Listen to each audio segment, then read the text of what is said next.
从这边呢可以看到啊，就是出加拿大关的关口，也是美国回来的关口了。再往前呢就是彩虹桥了。我今天没有走到关口啊，但是呢距离也很近了。我们继续顺着这条 Ontario Avenue 往前走。到了这边呢，这条 Ontario Avenue 就不能行车了，只能步行了。但是我确信啊，它就是一条比较合适的近道，所以我打算呢，从这边还是走回去。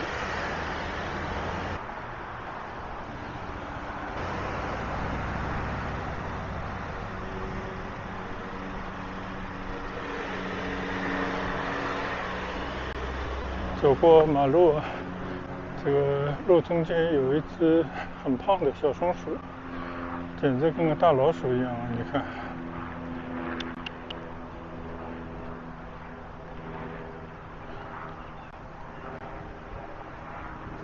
我相信呢，这条道应该是可以接到 Queen Street 上面去的。我们走走看。这边呢，你可以感觉啊，已经完全来到了居民的原生态的生活区了啊。他们建的那些房子，就是独立屋吧，门前屋后呢都有一个小花园。有些人家呢，你看啊，种了很多的草在前花园上，但是这些房子呢，应该也比较普通，而且应该都是少说30-50年了吧，但是也是非常安静的街区。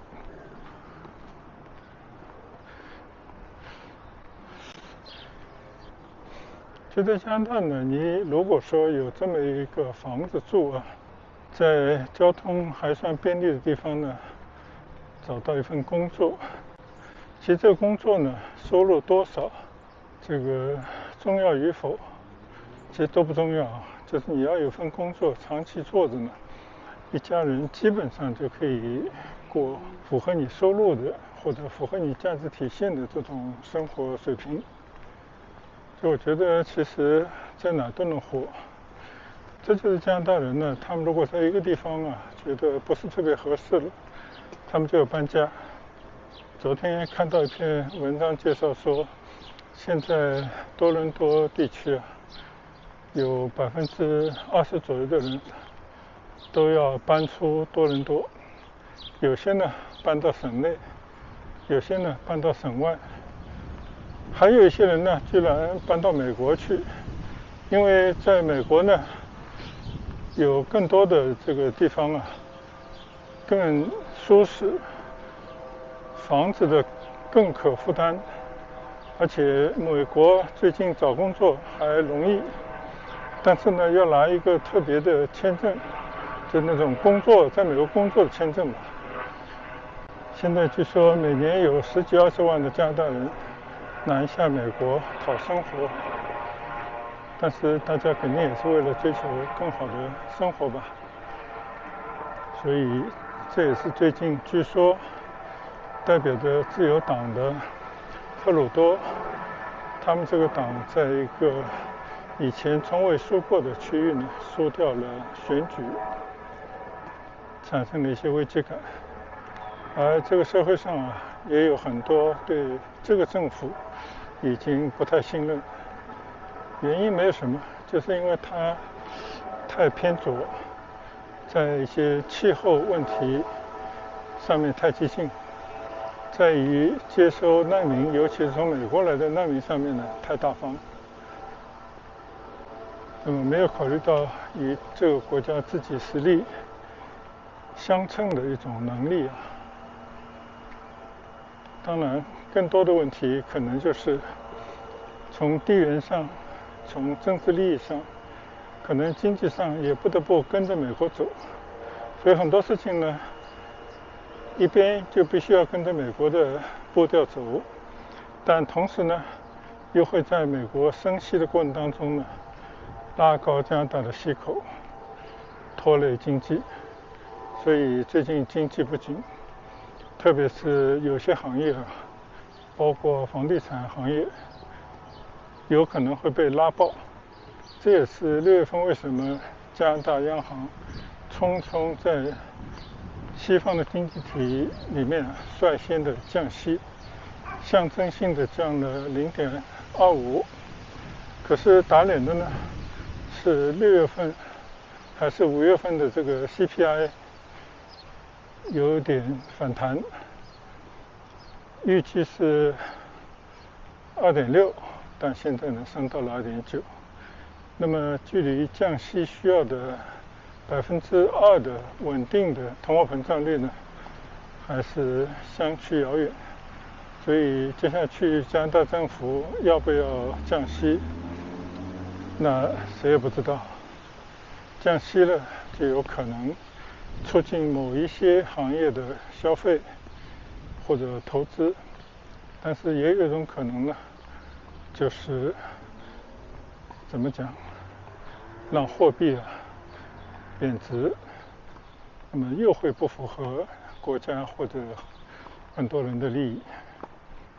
所以自从美国升息以后加拿大对美元的这个货币一直是呈现的弱势也就是说现在的加币对美国的这个汇率呢还是偏弱的，这就使得在美国的跟加拿大交界的边境美国那边的官员叫苦不迭，因为这边到美国去进行消费的加拿大人少了，买东西的人呢少了。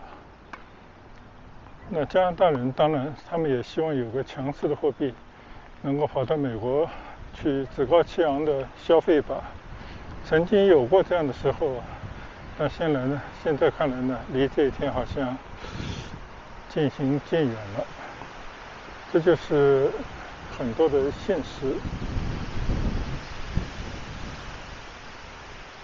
所以加拿大目前的状况就是经济不景气，勉勉强强能够维持0.多少的增长率，但实际上呢整个的工作的机会减少，失业率实际上增加的，而且每年都有几十万的移民进来，都是年轻人，都是要工作的，它也会冲击加拿大的劳工市场。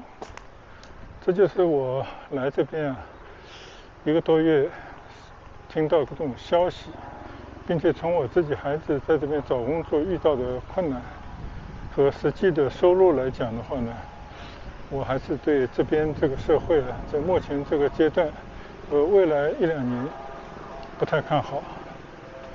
当然明年加拿大据说又要大选了，会有一个什么样的新的政府上来，即便是换了人，新的政策也需要几年时间慢慢的调整，所以呢情况并不是特别的乐观。好吧，也是走着闲着也是闲着，就跟大家聊聊在加拿大这段时间的一些感觉，但是都是一些皮毛，肯定没有深入到本质，大家一听就好。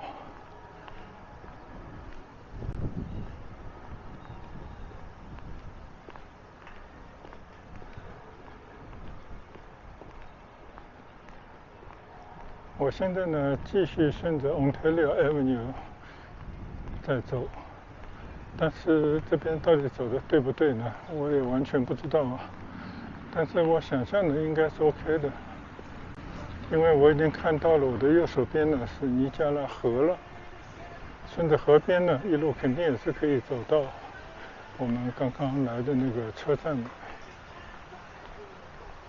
好，我们继续走一段，顺便呢看看这边的老百姓的房子就今天也是很有意思，看到很多中国人经济放的广告，放广告嘛肯定要钱的，但是放了广告呢肯定为了多一些业务，多一些成交。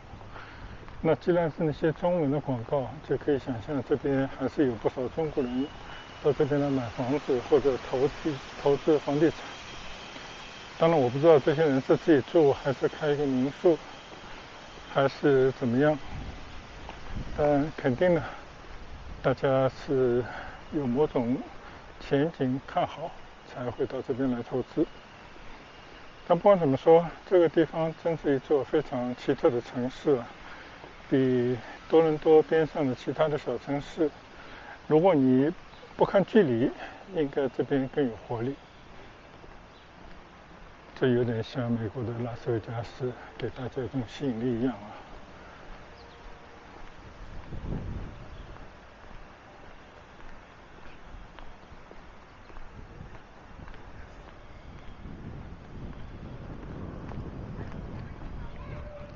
你看啊，这边看出去呢就是一条大街，就尼加拉河的边上。我第一次呢就从车站沿那条河走到了景区的，所以我知道这条路肯定走得通。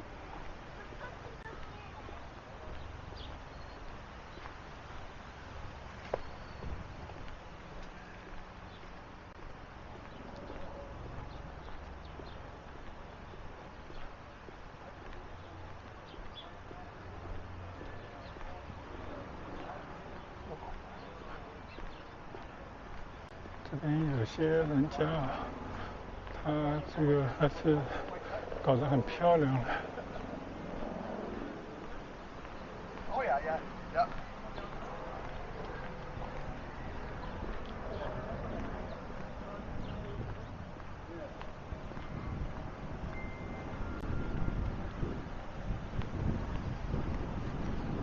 这边呢，很多房子也插着 for sale 的牌子，还是有一些人卖出来。而且这边的房子呢，基本上啊都是一种很老的款式，没有像在我们在温哥华看到那种，就把那个旧房子拆掉，建一个新房子的这种房子，这边几乎都是没有的，可能内部翻新而已。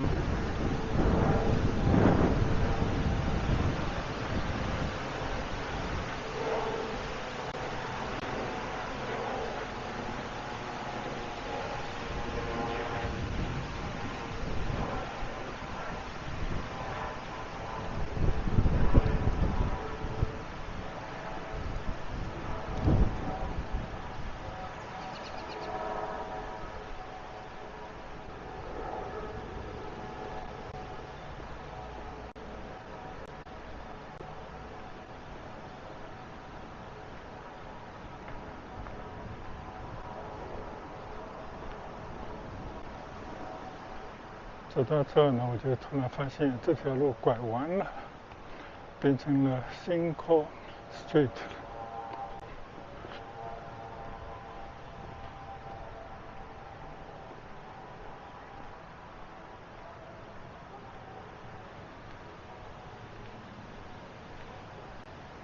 所以这边的路呢，有时候挺好玩的啊，挺搞的。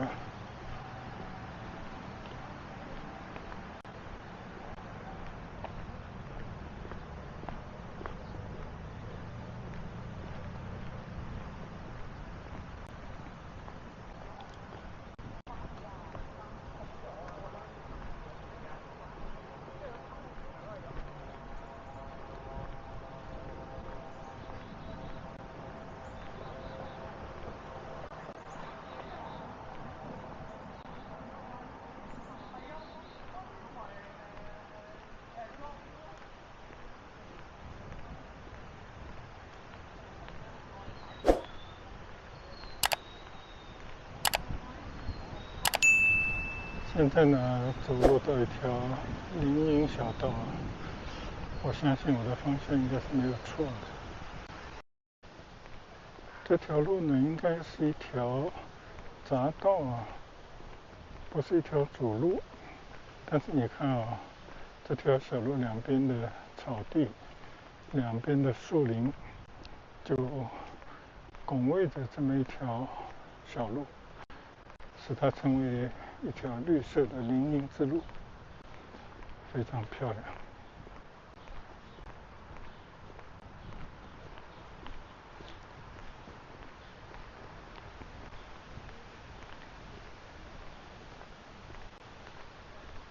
可能今天逛的有点多了吧，脚都走得有点酸了，所以呢，稍稍有点早离开了尼加拉市内，就走到车站。我估计要提前近1个小时，看来都要在车站附近打发下时间了，就有点太早了。那么这边呢，我其实今天走的时候呢，还是看到有一些类似这个市的市政府，还有一个类似大学一样的建筑物。我们或许可以在这边稍稍再逗留一点时间。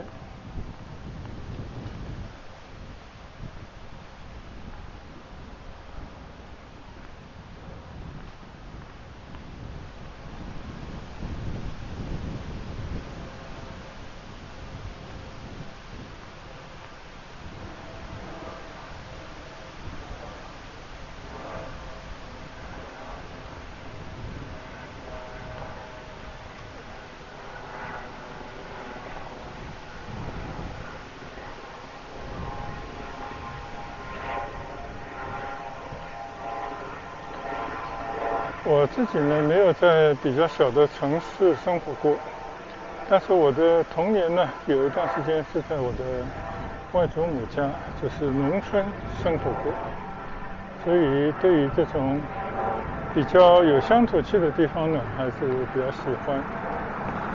但是对于这种小城市人们的生活状态呢，却不是很了解。这也是为什么我对这种小城市真的非常的有兴趣。我就感觉在这里呢，可以看到人们的另外一种生活的状态，他们的心境。在很多时候呢，这种小地方的人，我相信都比较善良，因为大家抬头不见低头见啊，就那种感觉，我觉得可能更适合这种邻里关系吧。而且呢，因为没有那种大城市的激烈的竞争，也没有那么多的机会让自己能够一下子富裕起来，这就使得很多老百姓呢，他就可以在这样的一种生活状态当中，慢慢的放平心态，就大家会更加的友善。不知道我认为的对还是不对啊？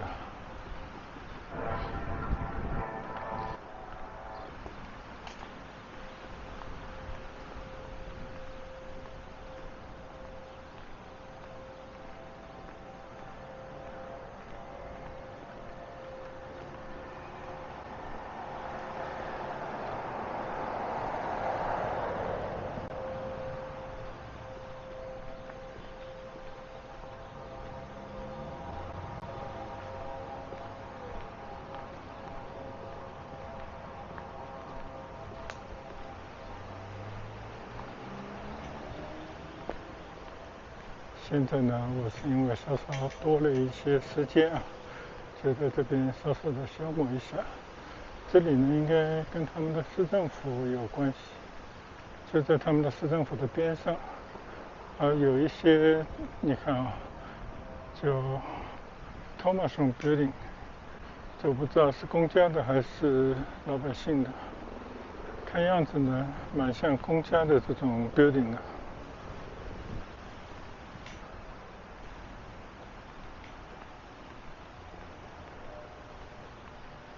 对面呢，可能就是这座城市的市政府了。刚才从另外一面看过来的。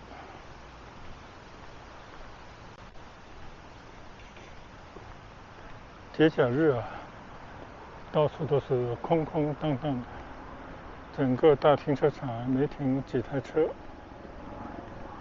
所以这边人呢，就是休息天和工作日啊，分得非常的清楚。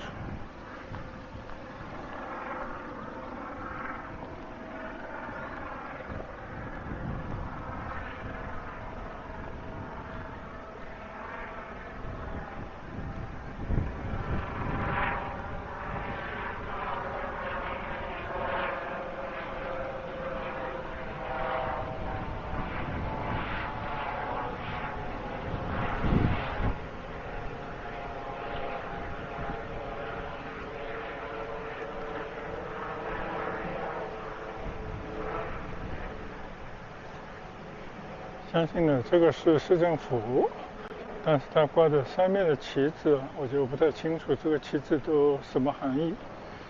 中间那个是国旗，肯定没有错，可能有一面是省旗，难道还有一面市旗吗？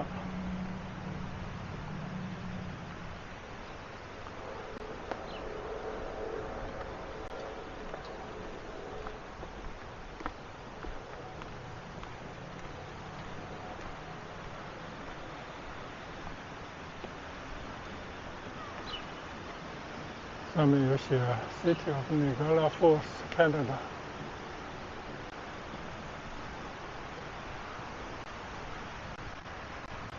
这个应该是 City Hall 的正门，当然现在肯定是休息的时候啊。觉得这个 City Hall 做的倒是还是质量蛮高的啊。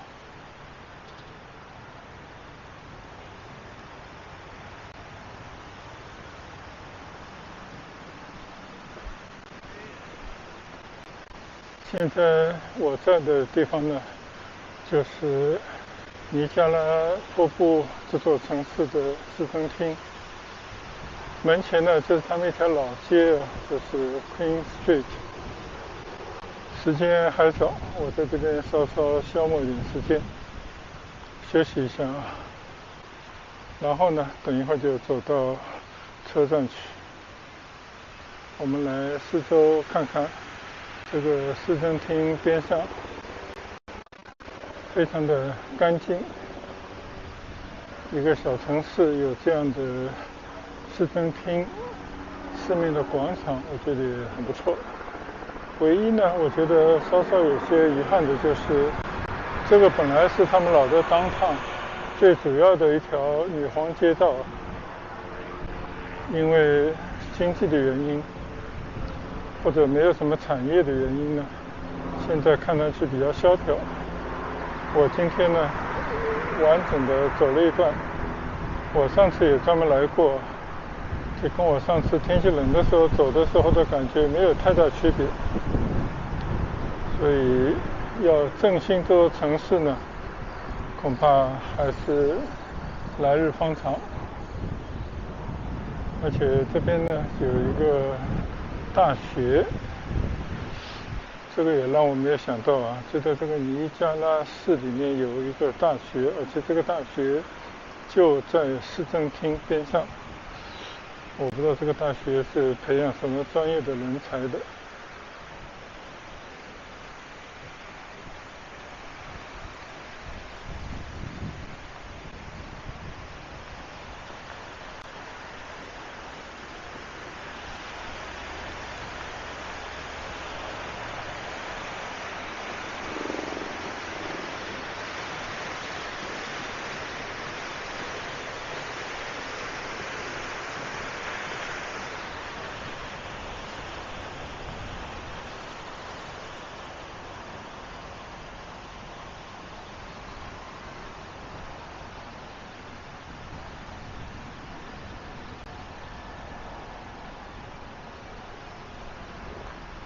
时间尚早，我们就在这个市政厅公园里面啊，就在这个市政厅的前面呢稍坐一下，休息片刻。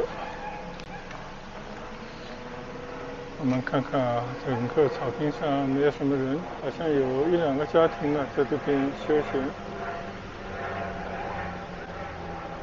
这个就是加拿大小城市的生活的状态，还是很悠闲。从好的说呢，非常安逸。但是你如果说不满足的话呢，可能这边机会就相对少一些。好了，那我们今天呢，全部行程就告一段落。等一会儿呢，我们到车站啊，再去搭乘火车回多伦多。但愿呢，这个火车不失延啊，是一次过，不用转乘巴士就可以回去。因为昨天呢，我的家人他们来这边的时候就是这样回去的。好，祝自己好运。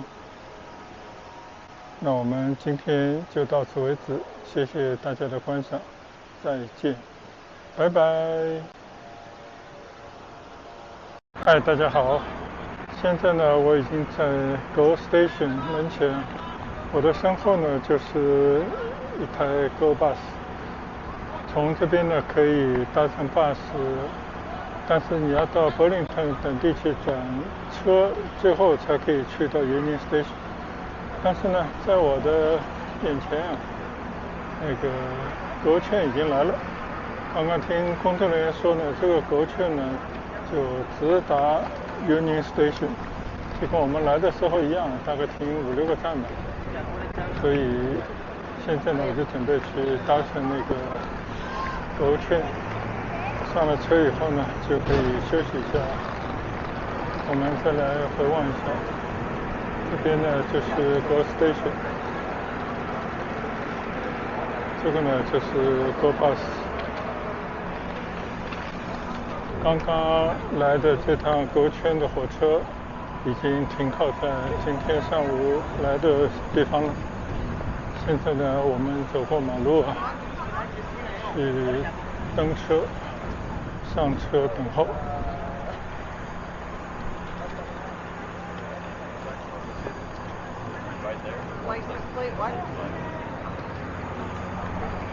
所以每当这个GO圈来的时候呢，因为它拉了很多人来啊，还是非常的热闹啊。你看，有骑着单车来的，有背着行李托你戴尔来的。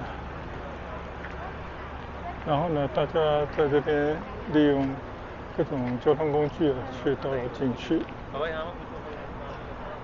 今天这个GO券呢不是很长啊，我数数看，1、2、3、4、5、6、7节车厢吧。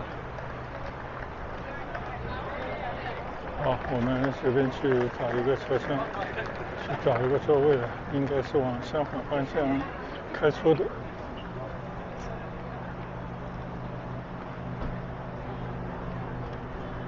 你看啊，在站台上呢就有这种买票的机器，或者是到了以后你也可以滴卡，但是呢全凭自觉，你不买呢可能也没人来查，但是一旦查到呢肯定就有问题。哟，这边我就看见有人带着小推车来的，确实我觉得这种小步车呢还是蛮实用。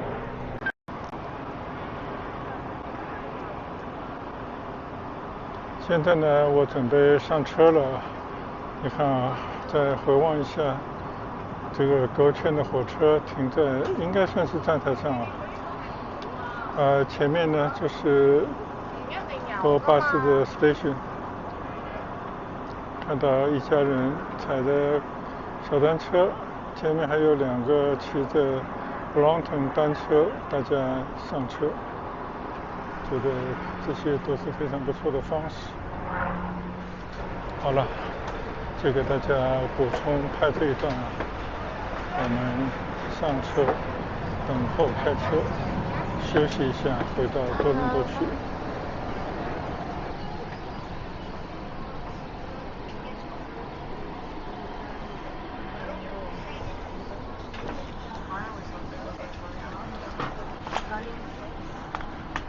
好，现在呢我已经上车了。现在人还不是很多啊，大概还有20多分钟才发车，耐心等待。拜拜。